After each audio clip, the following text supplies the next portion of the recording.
So, guys, I think we can all agree that TC Taylor has done a tremendous job in terms of recuperating talent, not only for his football team, but for his coaching staff after the departure of Coach Prime and the players that went along with him. Some went to Colorado, some went in the transfer portal elsewhere. Doesn't really matter. He's done a great job, and he should be commended for that.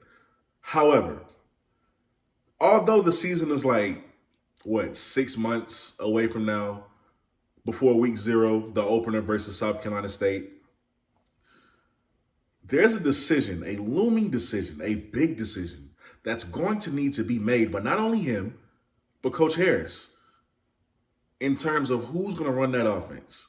You see, this decision will make or break the season because the quarterback is the most important position on the field.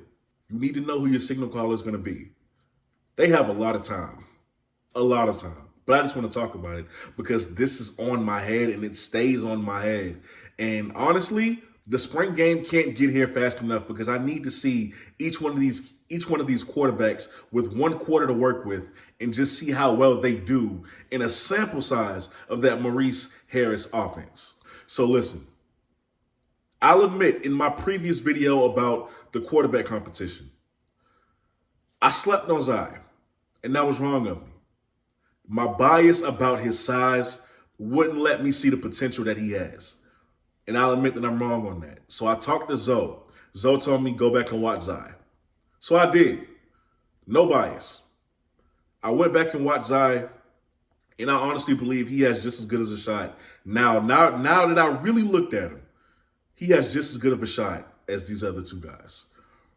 So here's what I'm going to do. Here's what we're going to do.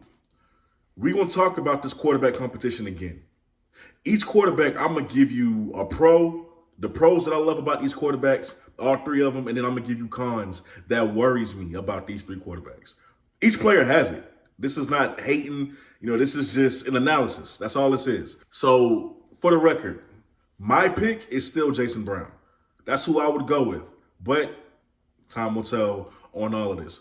But when it comes to Coach Harris, this man is coming in with an offense that has done wonders for Liberty University. This is an offense that this man curated or helped curate it, who took on 2 Power 5 teams, one in the ACC, one in the SEC. Went into Wake Forest, scored 30-plus points, almost wins that game if they had not decided to go for 2 with a minute left in the game. They could have won it. They should have played for overtime. They go into Arkansas, an SEC school, and they beat Arkansas with that offense. So the offense that he's coming in with, I love it. I've been watching Liberty. I've watched all of Liberty's film from last year. I love it. I was a fan of Malik Willis when I started this channel. I loved Liberty. They were fun to watch. That offense is fun to watch. In order to generate that same success, we need to find out who's going to be the guy for Jackson State. Who can run that offense the way it needs to be ran? First, we'll start with Jason Brown. Obvious reasons, he's my pick. 6'2", 230 pounds. Jason Brown has all the physical tools that you need. All the physical tools. What I love most about him is that his arm talent and his accuracy as a combination is the best in the room. That's just my opinion, by the way. His arm talent, his accuracy, by far the best in the room. That's no disrespect to the other guys, by the way. His arm allows you to stretch the field. His arm allows for big plays to happen. To me, there's a throw he can't make. And I think the biggest attribute about Jason Brown is that he is a journeyman. It's almost been 6 years since he's been to his first school in St. Francis. He's been in school that long. He was an All-American at St. Francis. He goes to Power 5 level. Didn't play much, but when he was called upon, he delivered. He even led an upset win for the Gamecocks over the University of Florida. Him being a journeyman, you're getting leadership. You're getting confidence. You're getting, I've been there, done that before. And honestly, all these defensive coordinators in the SWAC, there's not much that you can throw at Jason Brown that's going to have him flustered that he hasn't seen already because he's been at the biggest stage. What can a SWAC defensive coordinator throw at him that he hasn't seen? Don't worry, I'll wait. Now for the cons. when it comes to Jason Brown, what really concerns me is his mobility. I don't know how fast he can run. I don't know when it's time for the design runs, how many yards can he pick up for you? Because that's essential in this offense. That is essential in this offense. I don't know about his mobility. If you go up against a team with a good defensive line and they have great gap integrity and they put pressure and there's no way for Jason Brown to go, is he going to fold like a statue in the pocket or is he going to find a way to make something happen? That's my only concern with Jason Brown. But then I moved to Phillip Short, 6'2", 200 pounds. Here's what I love about Phillip Short. That kid is crazy athletic. Phillip Short is crazy athletic. This kid has a big arm, crazy arm talent, which means he can probably stretch the field even better than Jason Brown can. When he throws those deep balls, it's a thing of beauty. It's a thing of beauty. He's the most athletic quarterback in the room, maybe over Zai. Him and Zai pretty neck and neck for being the most athletic quarterback in the room.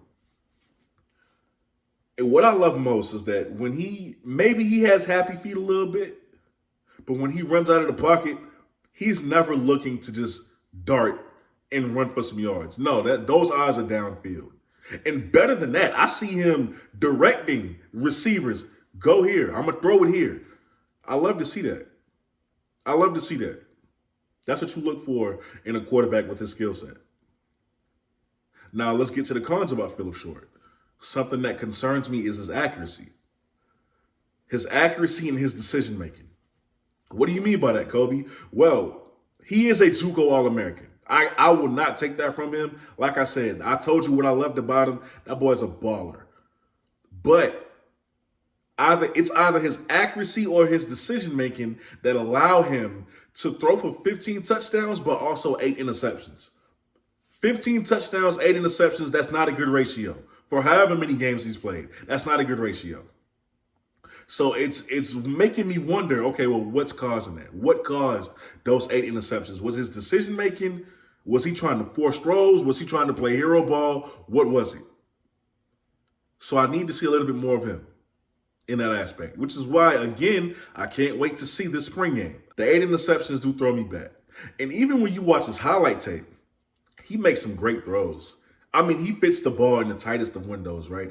But some of those plays, because they're so good, you don't really look at it as a whole. Some of those plays, I can recall 2 throws in particular in his highlight tape where it's like, oh my God, that's a great play. That's a Sports Center type play, but you really shouldn't have threw that. And of course, last but most certainly not least, Zai McDonald. 5'10", 187 pounds. Probably weighs more by now, but Zai McDonald, again, like I said earlier in the video, I slept on him. I will not make that mistake again.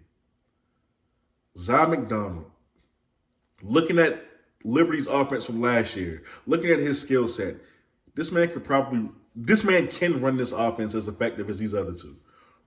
He can. He's the fastest out of the group. Arguably the most electric out of the group. His pocket presence is what I love. He can maneuver the pocket for days. You're not going to touch him. You're not going to touch him. These are the pros, by the way. And he takes what he can get. I've seen big plays from both Jason Brown and Phillip Short. But Zai takes what he can get. He's not going to force it if it's not to be forced. If he sees somebody open in the flats, if he sees his tight end open on a short little curl route, he'll dump it right to him. Positive yards, keep the chains moving. I love that about Zai. Also, somebody has informed me that I think Zai is taller than 5'10". They said, he's taller than 5'10", so I don't even know where that 5'10" came from. Cons, though. Things that concern me. I have to see more of his arm. That's not really a con. It's just, I can't really say much about his arm. I don't know how confident I can be in it because I have not seen, a lot of it. I haven't. I have not seen him complete a pass, a big throw. I haven't seen him complete a big throw because in his highlight tape, it cuts out. I need to see how accurate he is on the deep balls. Can he stretch the field like Phillip Short and Jason Brown? Or is he just an intermediate kind of guy? I'm not going to, I originally put his size down as a con. I'm not going to hold that against him. Honestly, we're in an age in football, period, where short quarterbacks are showing you size doesn't really matter. If you can ball, you can ball. So I don't hold his size against him anymore. But the experience does get me though. Because if I'm not mistaken, he's only spent 1 year with the Raging Cajuns. Maybe a redshirt year, so at the most 2. But he hasn't had game film. He hasn't had game time. So starting him now, what kind of guy are you going to get? You're going to have to go through this season with him in his first time as a starter. This is going to be, it would be a process for both of y'all, for the coach and him. So his experience does scare me just a little bit. It scares me. Overall, my pick is still Jason Brown, but I'm not sure. So you guys let me know down below in the comment section.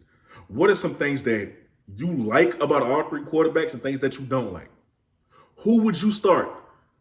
Honestly, to me, it looks like you can't go wrong with either 3. But like I said, the spring game is going to tell. The more we see these guys in pads, the more we'll know. But it's hard picking a quarterback.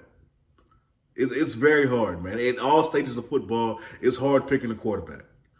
You just never know. So let me know who you guys would go with and why. Let me know what you like about these quarterbacks and what you don't like. And overall, don't forget, man, like the video. All right, do that for your boy. Share it if you have enjoyed this video, if you've made it this far, so that other people may enjoy it. And last but most certainly not least, please don't forget to subscribe to the channel if you have not already. Why? Because that helps me out greatly. That helps this channel out greatly, okay? If you enjoy this channel, continue to subscribe so that my channel can get out there and other people can enjoy it too. You know what I'm saying? Don't gatekeep it. Don't gatekeep the channel. Let other people enjoy it with you. Let's grow together on this road to 20K. But with that being said, y'all are watching the BlitzCity Podcast. I'm your host, Kobe Orr, and I'm out. Peace.